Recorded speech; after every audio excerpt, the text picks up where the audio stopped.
যখন সারা দেশ এখন ঘুমিয়ে সকাল সকাল শত্রুপক্ষ এখন এই দুর্গম চরে। আর এ কিন্তু সাধারণ কোনো গুতাগুতি নয়, কালামানি এবং সাদা পাহাড়ের মধ্যে ভয়ঙ্কর এক ঝগড়া। এই দুইজনের মধ্যে সকাল থেকে দেখা যাচ্ছে ঝগড়া, দুইজনে আটটি পা কিন্তু থামতে দেখা যাচ্ছে না। সবুজে বুকে ভয়ঙ্কর এক যুদ্ধের ছাপ, এ যেন সেই কোন যুদ্ধ নেমে আসে।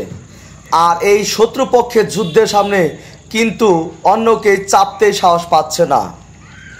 অবশেষে যে কি হতে যাচ্ছে একমাত্র আল্লাহ তাআলাই জানে।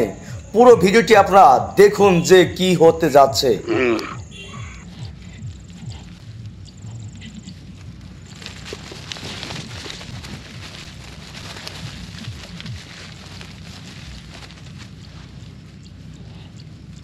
ওই দেখ সবাই কিন্তু সাদা যায় দৌড়বো দেখিস করে, সবাই সাদা যায় ধরে আগলা গরু।